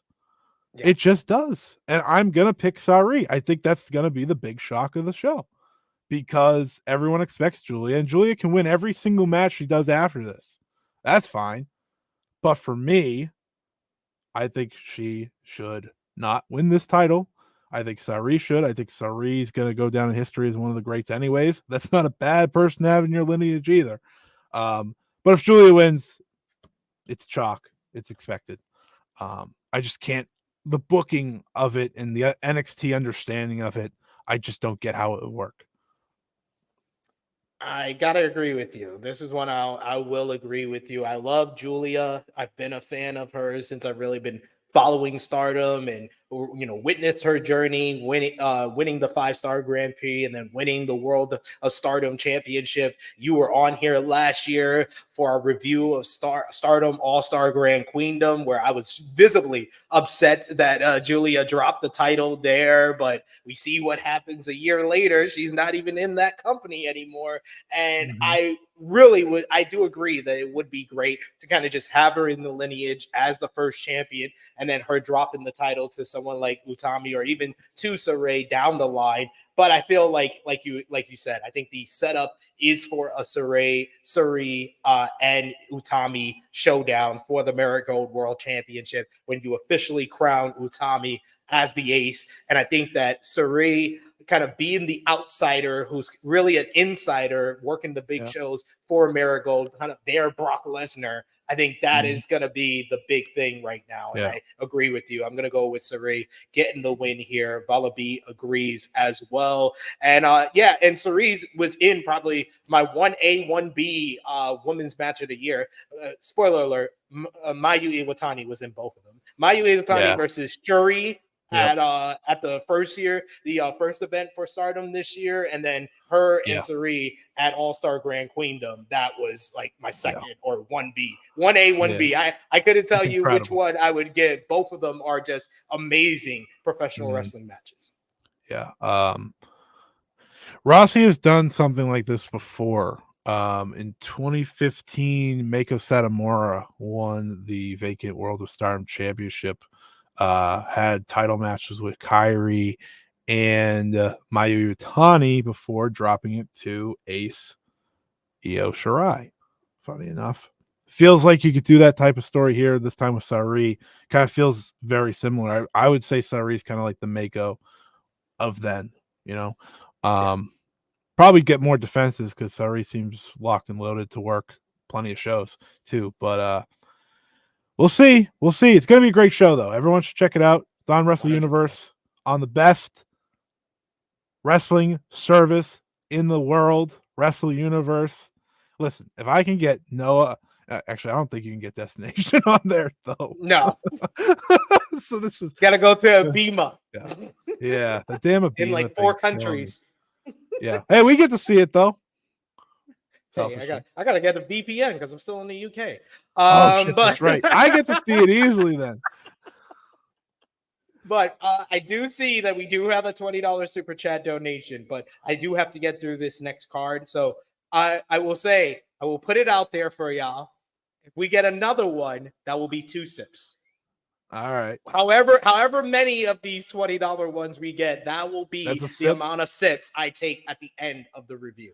I'm going to save yours, Chase. I see you, Chase. Thank you so much, Chase, for the super chat donation. But I'll take my sips at the end, and I'll read your super chat before.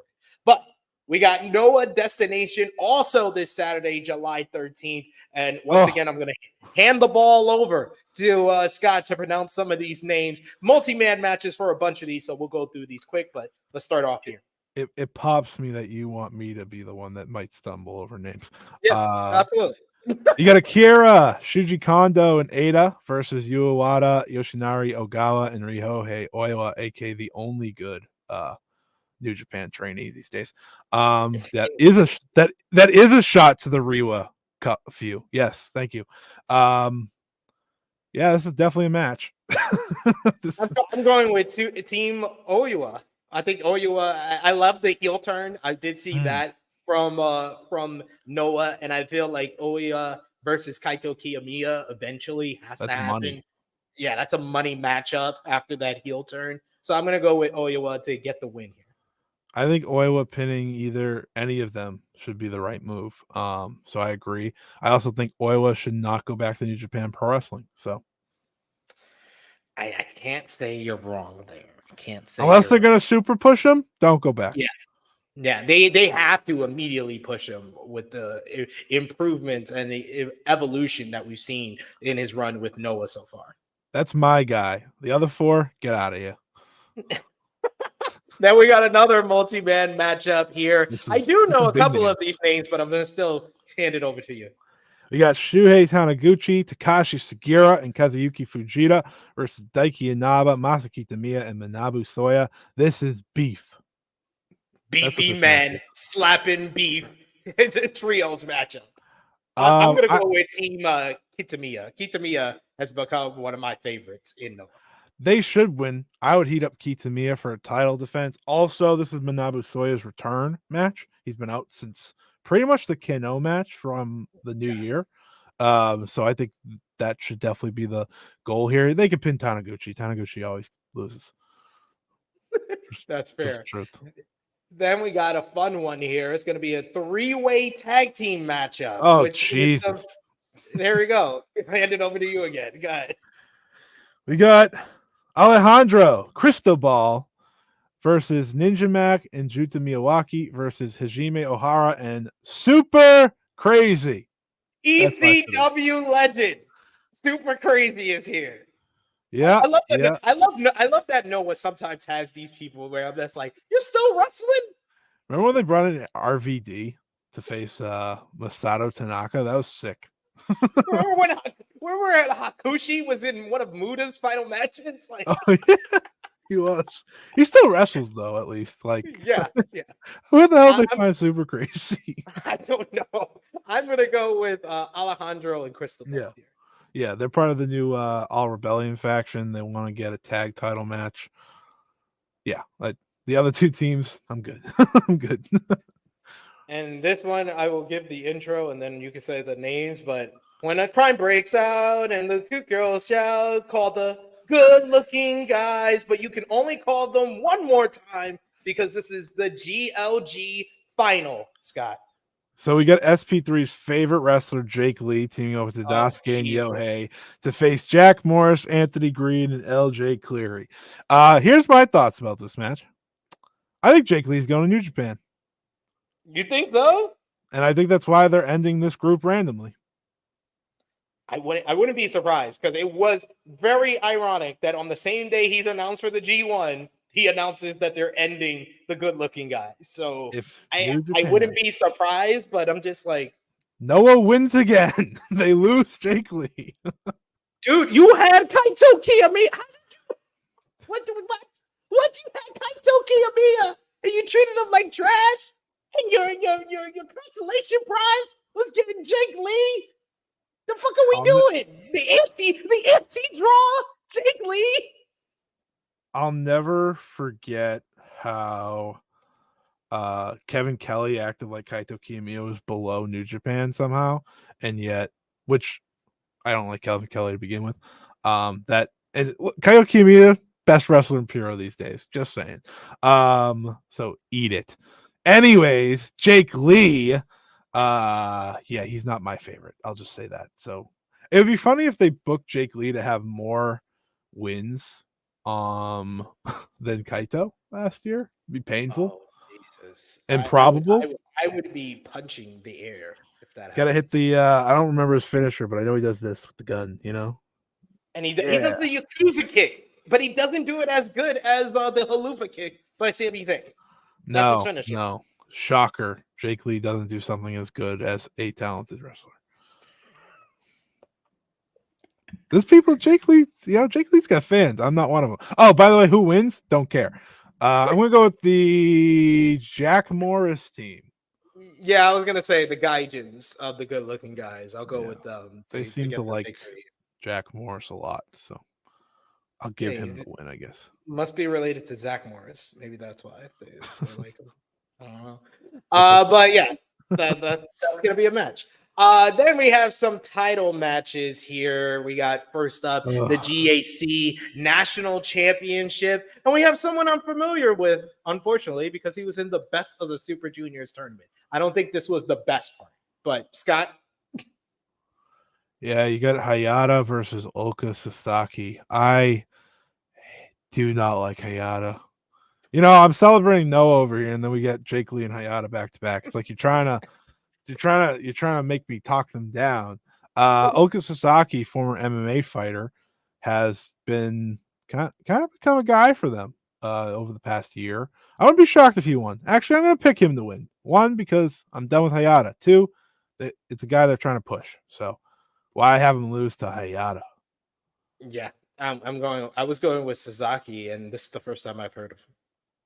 Because I have heard of Hayata, and I had to watch so many of his Best of Super Juniors matches, even though his Desperado match was good because he was in the ring with El Desperado, one of the best wrestlers in the world. So that was not really an accomplishment for Hayata there.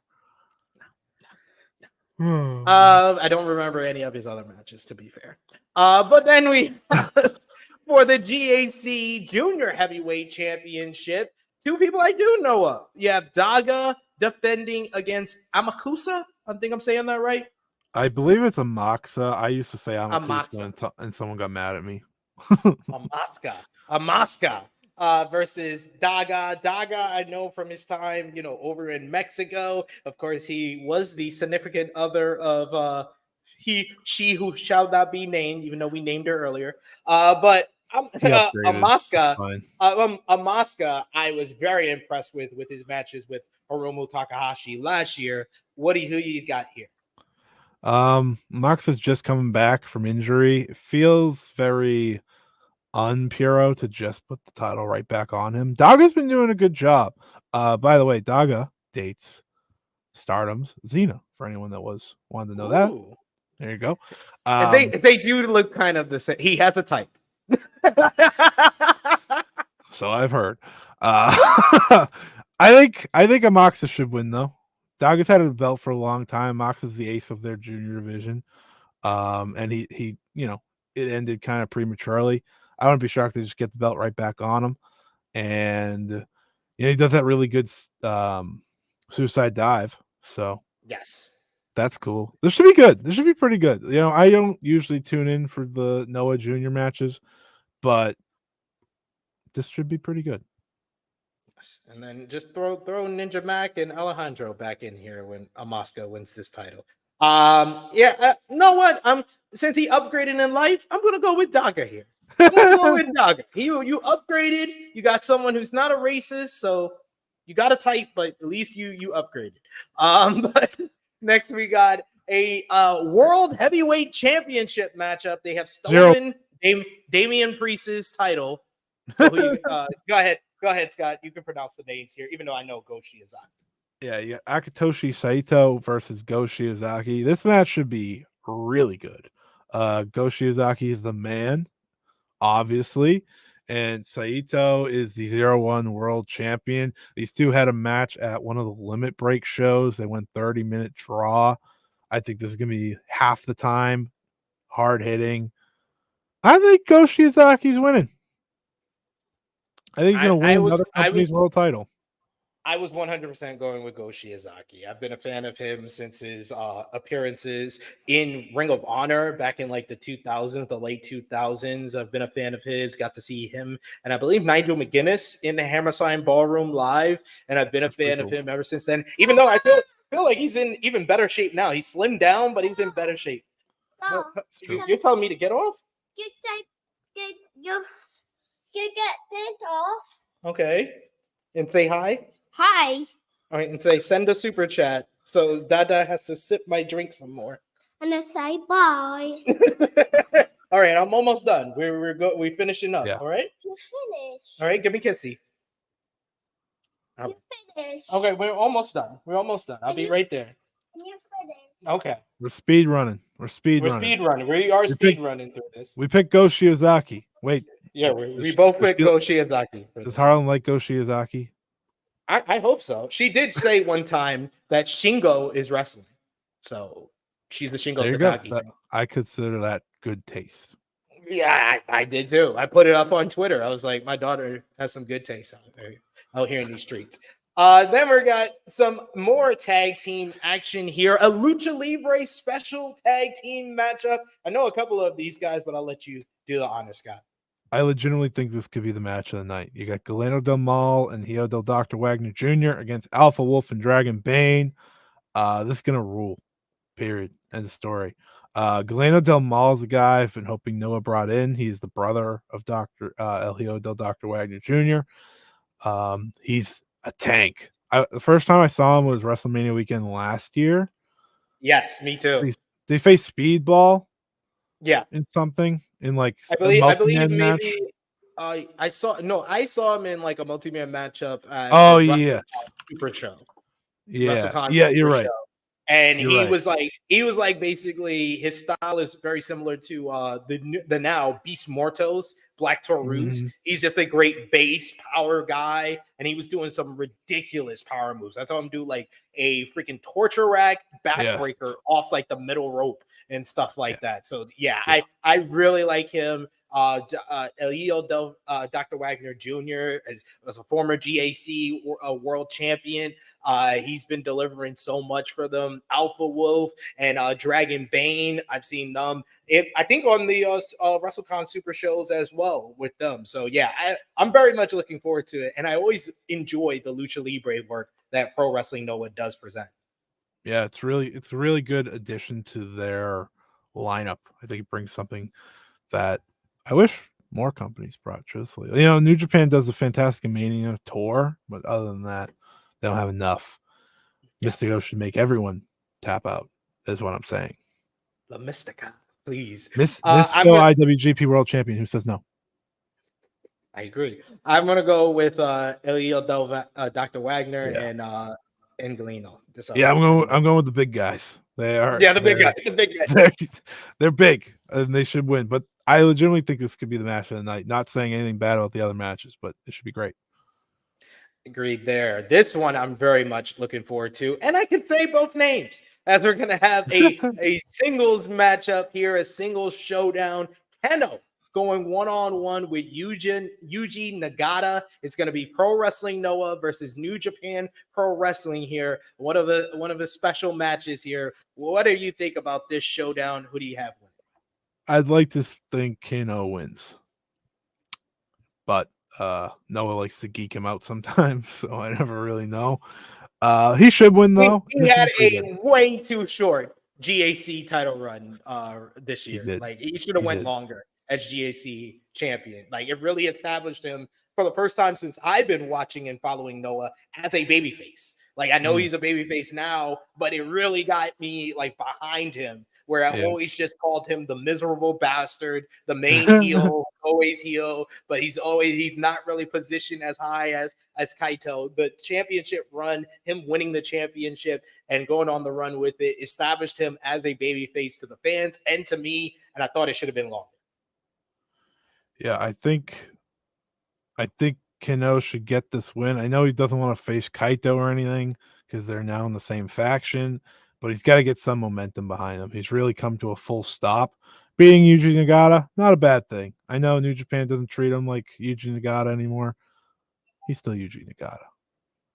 I agree. And he's just coming off of winning the Triple Crown Championship in All Japan Pro Wrestling last year. So we shall see. But the match that is going to draw a lot of people to this Noah Destination show is the dream match of Naomichi Marufuji, the legend, the stalwart, the vice president and former GAC heavyweight champion, going one-on-one with former IWGP world champion, former TNA world champion, and two-time WWE champion AJ Styles. It's Noah versus WWE, and I'm looking forward to this. I know you kind of had you have tempered your expectations for this one, but I saw Marufuji tear it up in what I called a 5-star matchup against Will Ospreay last year, but it's Will Ospreay. Everyone has a 5-star matchup with Will Ospreay these days. But I think with AJ on this like revival tip after his matches with with Cody Rhodes this year, I think this has the potential to be really good to great. Yeah, I do too. I was very down on AJ heading into this year. I was like, he's washed. He doesn't have it anymore. And they shut me the hell up. So why should I doubt him here? Him back in Japan should be a lively crowd in the Nippon Budokan for that. I'm not going to rule it out. I think it's going to be pretty great. And I think Marufuji's looking for redemption after that miserable match with Kota Ibushi. So facts. It would have been better in 06. That is a lock. Would have been incredible in 06. Yes. It would have been match of the year candidate in 06. It's going to be good to great in 2024. I'm going to go with AJ Styles for the victory here. I don't know if I said my prediction for the last one. I'm going with Keno against Nagata, but AJ Styles for the win against Marufuji for sure. I think that's a lock on this card right here. And then finally, the main event for the GAC Heavyweight Championship. You have Kaito Kiyomiya versus Yoichi. Am I saying that right? Yoichi, yes. Yoichi. Former Yoshiki Inamura, but now he's Yoichi after doing a excursion to England, which is weird. He went to Progress for like ever. And now he's back. He actually, no one's going to believe me on this. He had a great match over WrestleMania weekend against Ricky Knight Jr. that I randomly watched because I was like, oh shit, that's Yoshiki Inamura. All right, I'll watch it. It was actually really good. He's coming back. This is not his first match back, but he's been really dominant in doing so. Yeah, he laid out Kaito Kiyomiya after his Noah match of the year candidate, in my opinion, against Gay Kid at their last big show, Grand Ship. I saw his return there. I'm tempering my expectations because like this is a guy returning from excursion, so he could either be Yota Tsuji when he came back, or he could be Master Wato when he came back. To be fair to poor Inamura, him going on an excursion is very different from like the Young Lions. He wasn't a young lion before that. They just they wanted to do something new with him. He has been wrestling full time since 2018. So like this was we want you to be a different whole character. Let's go try it somewhere else. Then you come back. So for me, I think he'll be really good in this. Like, and my confidence in Kaito is through the roof, man. Like, I say best in Puro right now, confidently. It's probably between him and Yuma Anzai. But Kaito does the Muta thing, goes crazy, and it's like, it's like that ripped my shirt off type stuff. That match with him and Gabe Kidd gave me life. That build was great. Yes. That build was great. And he's their guy. And to me, he's the guy to lead Puro as a whole forward. So I'm not taking the belt off of him. Yoichi can have a good look, kind of like Tsuji did, but he should not be taking the belt. It's nice to see him in this spot, though. It means something good for Yoichi down the line. But Kaito's that guy. He's just that guy. I agree with you. I am going with Kaito Kiyomiya here. And then finally, Chase. Chilling with Chase. He heard my wager, and now he's putting me to the test. He says, take a sip. I got to know what I'm getting myself into. Cheers to all of you. I'll show y'all. I'll do it up close.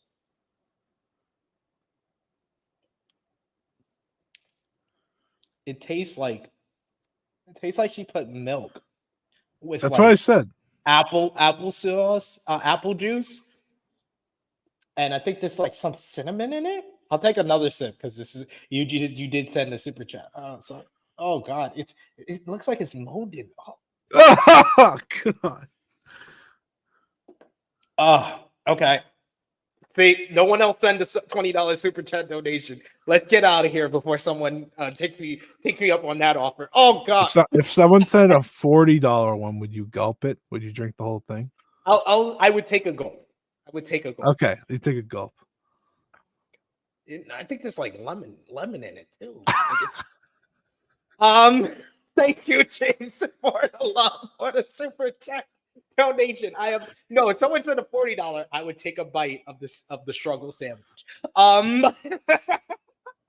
Scott, thank you so much for joining me. I know this went way longer than I anticipated. I thought we would only do an hour, but we had the big news to talk about. We spent nearly an hour on that before we got into the shows, but this was a lot of fun, educational, not just for our audience, but for me as well, getting to know what's going on this Saturday. 2 huge shows, so you have the opportunity to watch both of these. If it comes up, we might be talking about at least one of these shows on this week's True Hill Heat flagship podcast, but we'll definitely, if not this week, we'll talk about it next week when I'm able to watch both shows. But stay tuned for that on Saturday, 11:05 a.m. Eastern Time. But Scott, thank you as always for joining me. You will join me again on Friday, but until then, let the people know where they can follow you. You follow me at Scott E Wrestling on Twitter. I have a lot going on. 5-Star Joshi Show. If you want to learn more about the Marigold Show, what's going on in Stardom, that's out right now. You get it anywhere you get your podcast. Just type in Fight Game Media Network or 5-Star Joshi Show. It'll pop up anywhere. I got a full hour plus preview. If this wasn't enough and you want to learn more about Marigold for that show over on the Fight Game Media Network YouTube channel as well, that just went up today too. I'll be writing a preview for voiceswrestling.com. I'll also be writing an article about IYO versus Utami for WrestlePurist.com. That should be out later this week. I think that's it. I hope. Oh, and my interviews with Sari and Misa Matsui over on Fightful.com right now. Both pumping up that match with Sari. She's also pumping up Sariism and so on. So if you're into that, go check it all out. For sure. Follow Scott and his great work. His Twitter is a great place to get some up-to-date news when it comes to the world of Joshi Pro Wrestling. We always appreciate that and appreciate Scott when he joins us here. You can follow me on the Twitter machine at True Hill SP3. You can follow the gang, Facebook, Twitter, Instagram, TikTok at True Hill Heat. Patreon.com/True Hill Heat, $3 a month, exclusive content. Plus, that's the best place to support us when we are not live here. But check out all the great content that we got on the channel from this past week, like the Money in the Bank review, talking about last Saturday's show. You also had the True Hill Heat flagship podcast 284, talking about last week in professional wrestling. We had our exclusive interview with True Heels BTR on Monday with Donovan Dijak. A lot that we discussed here, like his pitch leaders of Retribution, the people that he pitched to be the leader of Retribution to Vince McMahon, who came up with the concept for his last NXT character, who he would like to face. So a lot for you to digest from that interview. Go over and check it out. And of course, join us on Friday, 12:05 p.m. Eastern Time. The New Japan Pro Wrestling Content Avengers are here to preview the G1 Climax 34 tournament. Scott will be here, Jay News, Sanal. We got Kyrian joining us, as well as the voice of New Japan Pro Wrestling, Walker Stewart, to preview the big tournament starting next Saturday, July 20th. But thank you so much for everyone who's joining us live, everyone who's joining us on demand. Remember to drop the thumbs up on this video. Share this video with all your wrestling fans, friends, and family, and give us your predictions for both cards, for Marigold, Summer Destiny, as well as Noah Destination in the comments down below. But for Scott, it is me, your True Hill Phenom SP3. This has been our Marigold, Summer Destiny, Noah Destination previews. We are signing off until next time.